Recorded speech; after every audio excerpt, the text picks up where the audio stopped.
Well, here in this, which is our final lecture video for this course, we're going to discuss what is actually my favorite area of biblical studies and my area of expertise, what I do most of my writing and scholarship in, and that's apocalyptic literature. Now, apocalyptic literature is something that gets a lot of popular level attention today, but not a lot of scholarly attention, or at least it hasn't very much up until the last few years. It's often been treated as kind of a weird um, aberration of biblical theology, as something that is marginal to the Bible, or at least to the Old Testament. It's a little more prominent in the New Testament, and so there just hasn't been a whole lot of scholarship on it, and certainly not much at the level that is accessible to the average person. If you go to Barnes and Noble or wherever and find any given book on apocalypticism or apocalyptic literature or on these texts, is mostly going to be junk, because most of what's been written on it is really kind of out there. Um, but it's a very important part. Even though there's not much of it in the Old Testament, it in many ways, I believe, is sort of the culmination of the whole biblical tradition. Now, kind of like what we did with prophecy and prophetic literature, I think a good place to start is with the question, what is an apocalypse anyway? Because like prophecy, it's a term that people often use incorrectly. Um, when you think of an apocalypse, if you say the apocalypse, what do you mean by that? Most people, when they say the apocalypse, they're talking about an event. They're talking about the end of the world. That is not what the word apocalypse actually means, although that is a major theme in apocalyptic literature, but not all of them necessarily describe the end of the world. What the word apocalypse means is unveiling. The Greek word apokalypse means unveiling or revelation.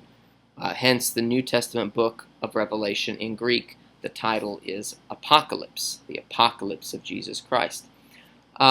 Imagine that you've got like a stage that is set. Like if you go to a play at a theater, and the stage is covered up by a curtain, and the set is all behind that curtain. Apocalypse would mean that you pull back that curtain. Or maybe you get to peek behind it before the show actually starts, because that's kind of what's going on in the apocalypse is they believe that all of history, past, present, and future, was already determined, but it was hidden. So we can't see what's coming in the future, and we may not even understand the reality of what has happened in the past and what's happening in the present. We see with our physical eyes, but we don't see the spiritual reality behind it. And an apocalypse is a glimpse into those hidden mysteries. So when we talk about apocalypse as a genre of literature, we're talking about the revelation of hidden divine secrets that are revealed to select humans. So it's very sectarian literature. So that's what an apocalypse is. Now, when we talk about apocalyptic literature, apocalyptic literature is a little bit broader than just apocalypses. So we have certain texts that conform to a genre that we call apocalypse. And there are some specific features for that, but we're not going to get into all of that here. And there's a lot of debate about it as well. But we also sometimes talk about a broader category called apocalyptic literature. And here you may have texts that are not necessarily a true apocalypse, but have a lot of apocalyptic features. Maybe they have apocalyptic eschatology. We've dealt with that in some of the prophets. So Ezekiel, Zechariah, Joel, those have elements of apocalyptic eschatology. They look forward to sort of the end of history, things like the final judgment. or it may have elements of apocalyptic style revelation. So Zechariah 1 through 8 with the angel that interprets the visions. We talked about mediated revelation. That is another feature of apocalyptic literature. And so you find, that's actually one of the major differences between apocalyptic literature and prophetic literature. In prophecy, the prophet is the spokesperson for God. The word of God comes through their mouth. In apocalyptic literature, we have mediated revelation, meaning there's a mediator, someone other than the prophet, that stands between God and that prophet. Usually that's going to be an angel. And the angel is the go-between. The prophet, he's no longer a prophet, he's a seer. Not really a prophet because he doesn't speak the word of God. He receives it from someone else, and that is the angel. Usually in a visionary form. Usually he'll have visions that are symbolic, and the angel will interpret them for him. Now, and we find that in texts that are not necessarily an apocalypse. So Zechariah 1 through 8 is not really an apocalypse, but it has a lot of these apocalyptic features. So we could call it apocalyptic literature. Apocalyptic literature originates in the post-exilic period. There are none of these attested before the Babylonian exile. Now there may be some elements that are there are parts of Jeremiah that seem to anticipate apocalyptic literature, parts of Zephaniah that do, but it's really a post-exilic phenomenon.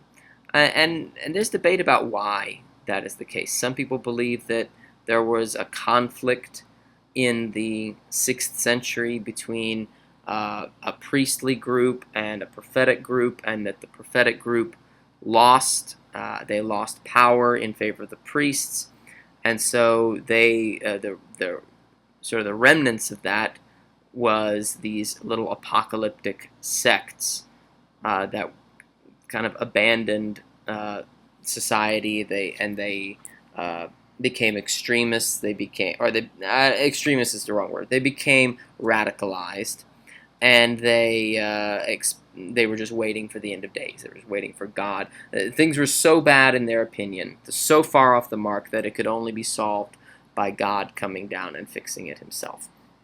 A good example of that is the Dead Sea community, the Essenes from Qumran, which I know we haven't really talked about in this class, but they're a great example of that. A group that in the 2nd century, so this is later, a group of priests who lost power and probably, well, definitely, they seem to have lost power, but they also claim that God opened their eyes to the error of their ways, and they abandoned mainstream Judaism and went out into the desert and founded this community, Qumran.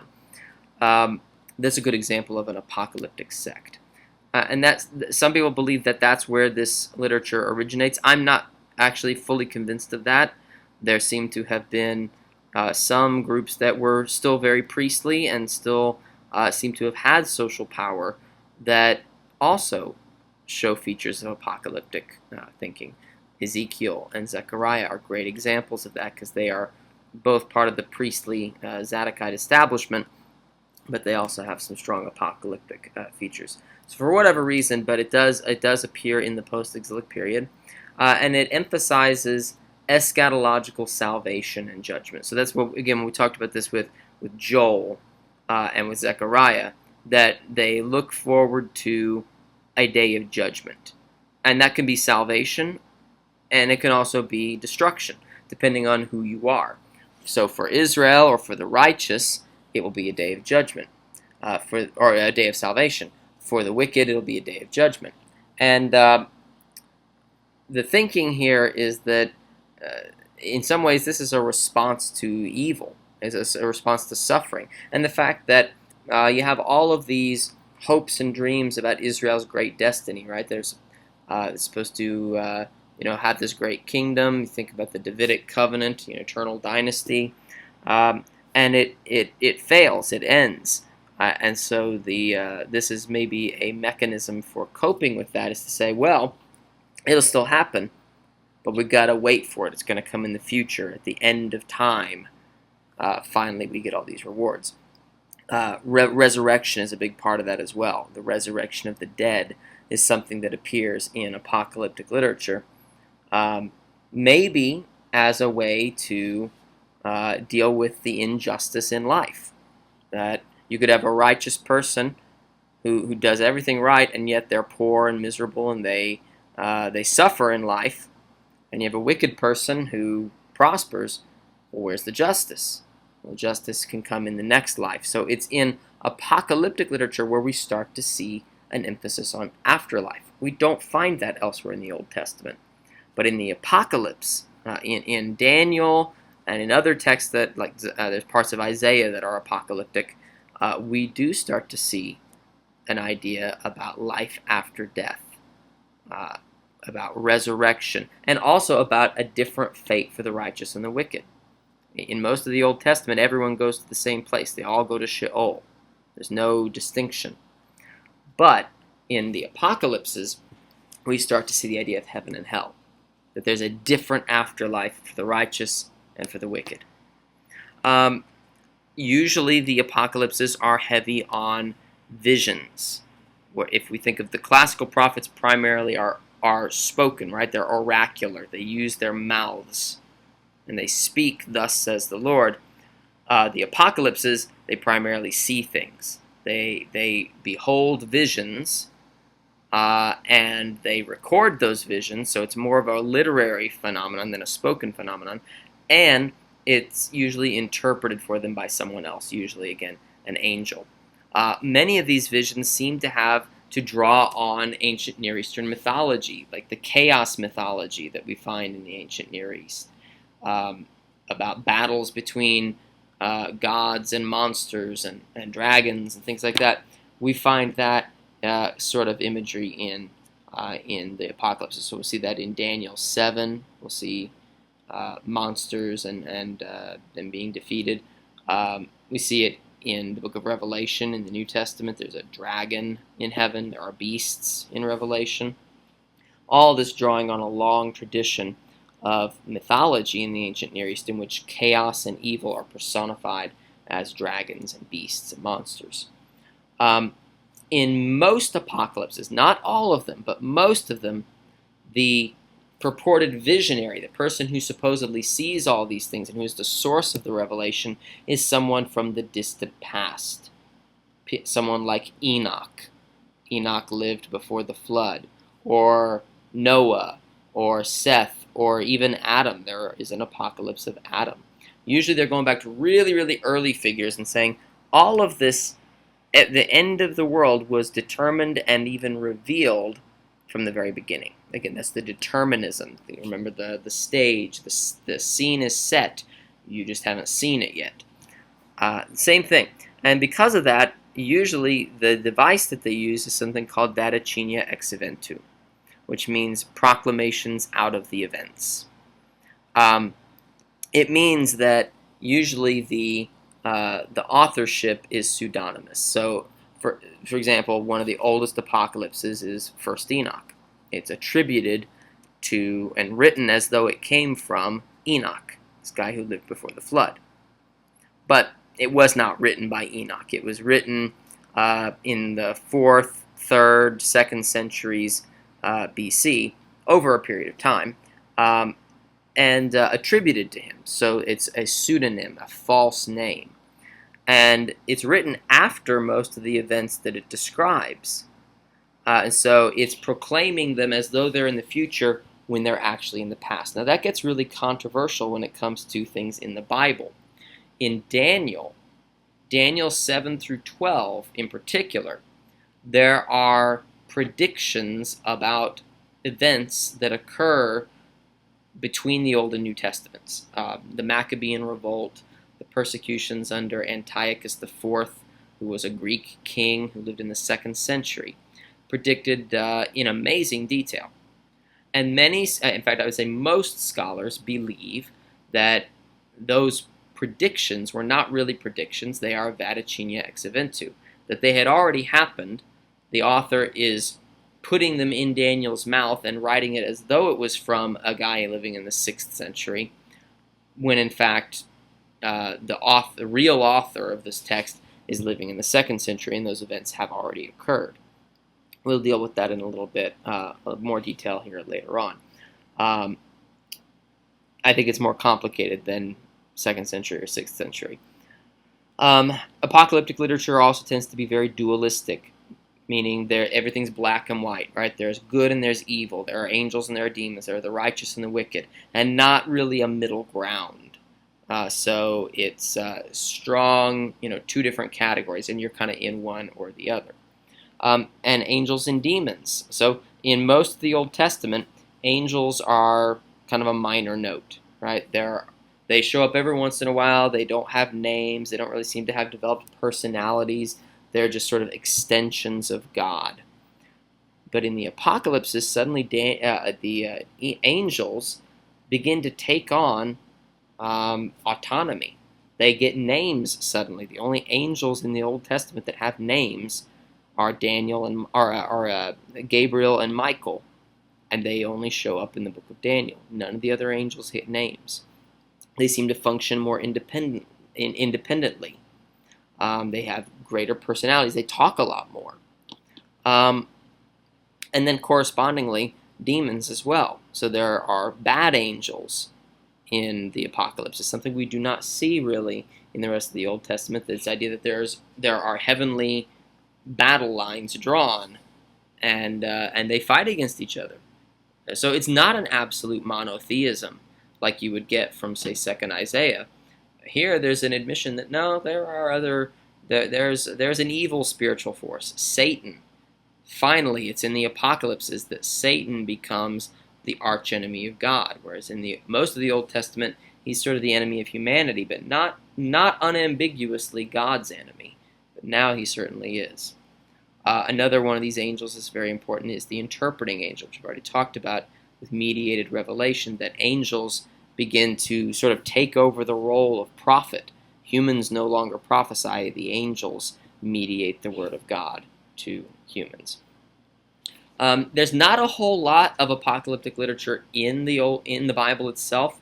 The vast majority, and there's a lot of apocalypses, but most of them are outside the Bible. They're in the pseudepigrapha or in the apocrypha, these other collections of texts that did not make it into the canon.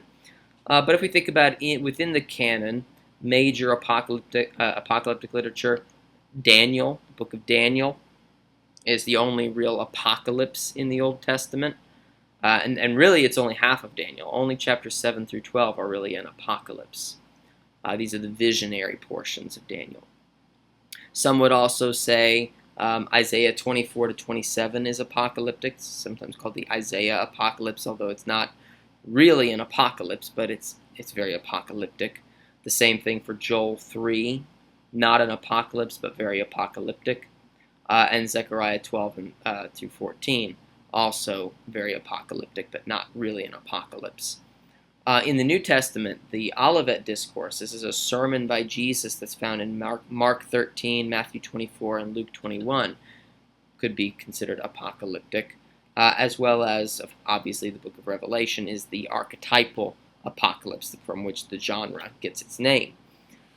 Outside the Bible, the most important apocalypses are 1st Enoch, which I've already mentioned a little bit, and also a text called 4th Ezra, which is part of a larger book called 2nd Esdras, which is included in the Catholic version of the Old Testament, but not in the Protestant or Jewish versions. So it's sort of semi-canonical, depending on which community you're dealing with. Now, because Daniel is the only real apocalypse in the Old Testament, we're going to focus in on that to sort of flesh out what apocalyptic literature is like. Now, really, it's only the second half of Daniel that's truly an apocalypse. The first half belongs to a different genre we call court tales. And they have a lot of apocalyptic features, but genre-wise, they are not an apocalypse. They are stories, short stories about the exploits and adventures of a group of Jewish boys and Jewish young men who find themselves living in Babylon as part of the Babylonian exile. So the court tales are what they sound like. They're tales of Jews living in a foreign court. And their main function, it seems, is to serve as examples of how Jews who live in foreign lands can succeed and live faithfully without compromising their Jewish religion, without compromising their faithfulness to God, and yet they can still prosper and live successfully in foreign lands. So this is literature of the diaspora, of Jews living outside the land of Israel. I did say that you do have some apocalyptic features. The most important of these occurs in chapter 2, where the king Nebuchadnezzar has a dream about a statue. He dreams that there's a statue standing in front of him, and it's made up of different metals. So the head is made of gold, the chest and arms are made of silver, the waist is made of bronze, the legs are made of iron, and the feet are a mixture of iron and clay. And Daniel is the only person who's able to interpret this dream for him. So this is a common theme in these texts, and very similar to the Joseph story as well, is that Jews, there's always a Jew who is somehow able to outperform all of the pagans. And in both Daniel and in the Joseph story, it has to do with dream interpretation. So Daniel is like Joseph, he can interpret dreams. This is one difference between these texts and true apocalypses, because it's not mediated revelation. Daniel is the interpreter. So he comes into the king, and he interprets this dream. He says that the different metals from which this statue is built represent different kingdoms, different empires, a succession of world empires. We call this periodization and determination of history. The idea that history is divided up into these neat and clear-cut periods where this kingdom is in power and then it's succeeded by this kingdom. But in reality, they're all kind of the same. They're all part or manifestations of the same evil power. So they represent different kingdoms, and there's debate about which kingdoms they represent. We do know that the head is the Babylonian Empire, because Daniel says, "You, O king, are the head of gold." There's debate about the others. Some say, the next one is Persia. Some say it's Media. Where do the Greeks fit in here? Some argue that the Romans are included here. Others would say that it ends with the Greeks or with the Hellenistic kingdoms. We won't get into all of that. That's too much for us. The important thing here, though, is that at the end of the vision, there's a mountain that he sees cut out without human hands, and it smashes the image in the feet. So it hits the last kingdom, and it destroys all of them together. So again, they're all connected, right? They're all manifest. It hits the last one, but really all of these kingdoms are the same. So they are destroyed, and this rock grows into a mountain that fills the whole earth, and it's an eternal, everlasting kingdom. And this is the Messianic kingdom. This is the kingdom of God that destroys and supplants all human government and becomes an eternal kingdom. So you notice here some similarity to, say, the Davidic covenant in 2 Samuel 7. Part of the idea here with Apocalypse is that all those hopes and dreams that came crashing down with the Babylonian exile are being resurrected here, reinterpreted, and eschatologized, pushed into the future. So the eternal kingdom that God promised David, it'll happen, but it'll happen at the end. So it's delayed, and the kingdom of God does come, and there is an eternal kingdom, but not yet. Also in these chapters, we find some of the most memorable stories in the Old Testament. Stories like Shadrach, Meshach, and Abednego in the fiery furnace. You've got three Jewish, these are companions of Daniel. So there's four of these. There's Daniel, Shadrach, Meshach, and Abednego. They're all friends. Daniel, for some reason, is not around in this one. It's just the other three who are, there's an edict of the king that when the music plays, everyone has to fall down before this image of the king and worship it. or they'll be thrown into a fiery furnace. Well, of course, as good Jewish monotheists, they can't do that. They can't worship anyone but God. And so they find themselves thrown into a fiery furnace, but they miraculously survive. The fire doesn't burn them, and there's a fourth being, one that is said to look like a son of God, a divine being, who's walking around in the fire with them. And so they come out, and they're safe, and they are elevated to positions of authority in the kingdom. Again, this is this theme in the court tales that you can prosper, you can succeed without compromising. They don't compromise. They don't worship the image, and yet God takes care of them, and they actually are elevated to positions of power in the empire. In chapter 6, similarly, Daniel in the lion's den. Again, similar. This is now they're into the Persian Empire, and Daniel is now the main character, and there's an edict, again, that for a set period of days, no one should pray to anyone other than the king. And so Daniel, of course, disobeys that command, and as a result, he's thrown into a den full of lions. Again, miraculously, God protects him. The lions do not eat him, and he is rewarded and lauded, and God is given glory because of this. God, in fact, the Persian king Darius says that your God must be the true God, and orders everyone to worship him. So both the hero and the hero's God are glorified because of their resolve not to compromise and to remain faithful. And again, this is the message, the lesson in all this is to Jews living in similar situations where there would be a lot of pressure to engage in idolatry or other practices that were forbidden for Jews, and to say, don't do it, remain faithful, know who you are, and God will reward you and God will protect you.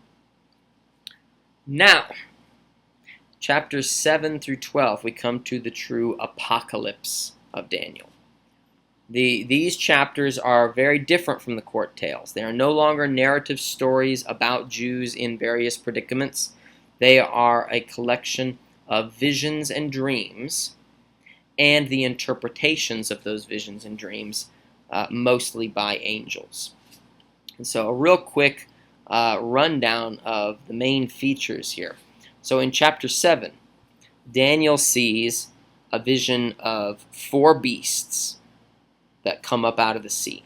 These are, again, mythological creatures. They are, mixed. They have features. They might have the body, the head of a lion, and the body of a leopard, and the wings of an eagle. They're mythological creatures. They're not just animals.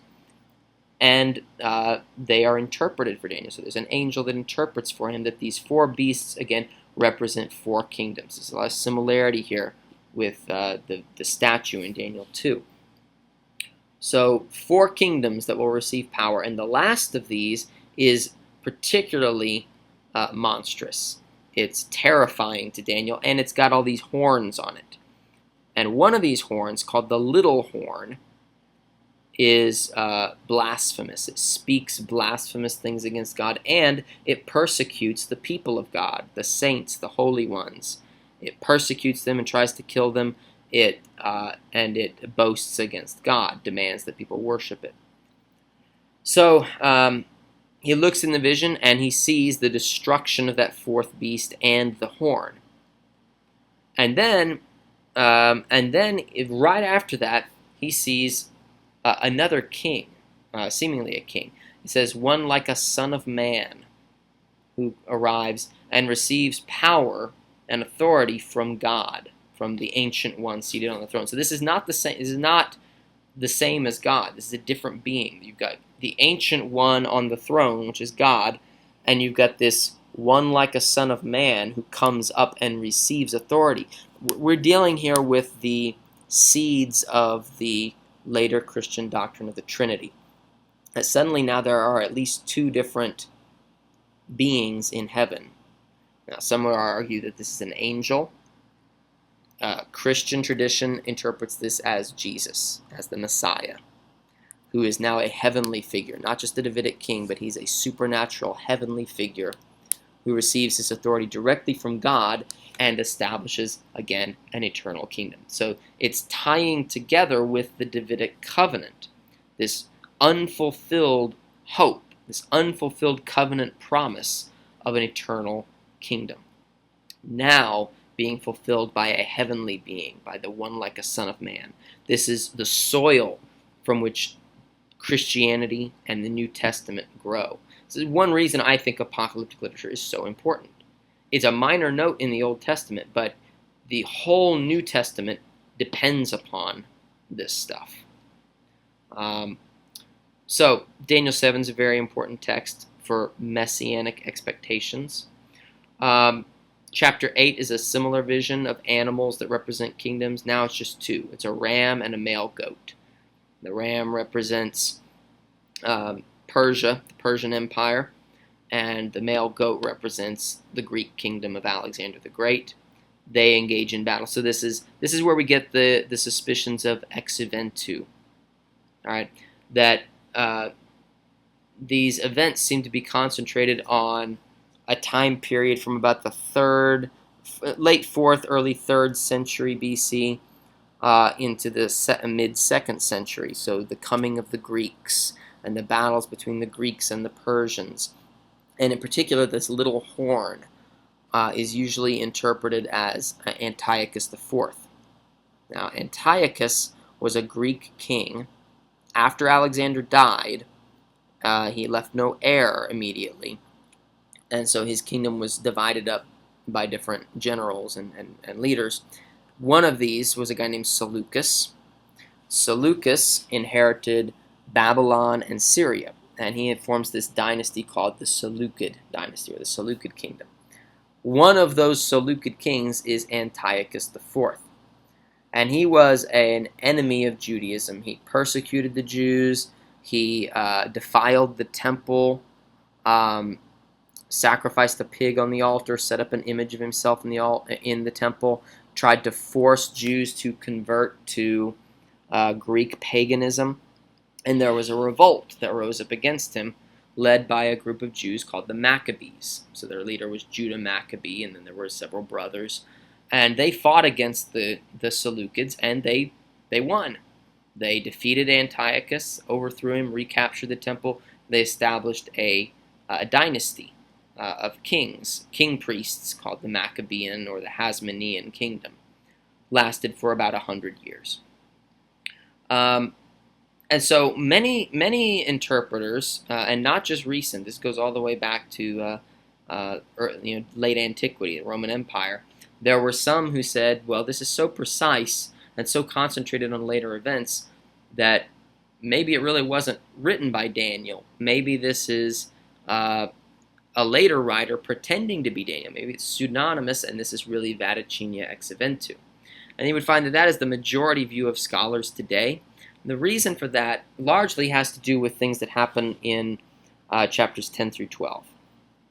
I'm going to skip over chapter 9 for a second. We'll deal with chapters 10 through 12, which is, again, a lengthy description of historical events from the 3rd, 2nd centuries, really the 2nd century, all having to do with the Maccabean revolt. And it goes in very precise detail all the way up to a certain point, up to the death of Antiochus. And then from that point on, or the death of the king, it doesn't actually call him Antiochus, but up until he dies, very, very accurate. From that point on, it gets very murky. It skips forward to the end of time, to the resurrection of the dead, and of course that did not happen in the 2nd century. So many scholars would look at that and say, well, see, that's the point at which the author actually lived. He lived right, during the Maccabean revolt. He anticipated that Antiochus would be defeated, and he was defeated, but he actually didn't die in quite the way that it would suggest. And then he begins to actually predict what will happen, and of course it doesn't happen. So that's a major view among scholars. Obviously, that's a problem for many people who believe that the Bible is divinely inspired and that it is accurate historically. So what do we do with that? Well, one thing we do find is that there are other apocalypses that do the same thing, that give precise descriptions of history up to a certain point, and then they skip to the end of time. It may very well be that there is ex eventu going on here. My personal view is that there is some ex eventu, but that there's also a tradition that does go all the way back to Daniel in the 6th century. That, like what we find with other prophetic texts, there's updating, there's editing that goes on, there's clarification, and in particular, the interpretation of these events. So the visionary portion may be original, but maybe a lot of the interpretation of that is influenced by how these events actually play out later on in history. And I think also what's going on here is an attempt to tie together the past and the future, to show that they're all part of a single continuum of events, so that you can believe if everything in the past happened this way, then we can also believe that the future, that the resurrection will happen, that the judgment will happen. So, there's debate about that, about 6th century, 2nd century. I think it's actually probably a bit of both, that we have the beginnings of these texts in the 6th century, but that process continues up into the 2nd century. But this is not the place for me to sort all that out because it's very complicated. One other thing I want to mention, Daniel 9. So I skipped over that. This is a very important text because it shows that sometimes what apocalypses do is they go back and they reinterpret earlier prophecies. And that's what happens here in Daniel 9. So in the book of Jeremiah, we did not talk about this, but in Jeremiah identifies the period of the exile as lasting 70 years. That the Jews will be in Babylon for 70 years, and then they will come back. Well, again, if we go with the 6th century Daniel here, he's living during that time period. And in Daniel 9, he's reading in Jeremiah about the 70 years, and he suddenly realizes, 70 years is about up. And so he's praying about this. Is it going to be fulfilled? And God sends the angel Gabriel to him. And Gabriel says that the 70 years are not really 70 years. They are 70 weeks, or 70 weeks of years. So 70 sets of 7 years. So in other words, 490 years. So what's he doing here? Well, again, what one thought with apocalypses is that they are pushing all these hopes and expectations into the future. They're eschatologizing things. So maybe they're concluding that the restoration that's happening here is not really what Jeremiah had in mind. This is not as good as what Jeremiah expected, because Jeremiah talks about a new covenant. He talks about a new David and eternal peace for Jerusalem, and none of that happens. So they're saying, well, he's really talking about something in the distant future, 490 years. Why this is important is because, well, there were a lot of interpreters who said that brings you pretty darn close to the time of Jesus. That depending on when exactly these weeks start, but they're pretty close to that time period, you end up right around the time of Jesus. So this is part of that soil, again, from which Christians and the New Testament are able to make the case for Jesus as being the Messiah. Now, the last thing I want to mention here is where does apocalyptic come from? This is not going to be a major focus, but I want to mention it briefly.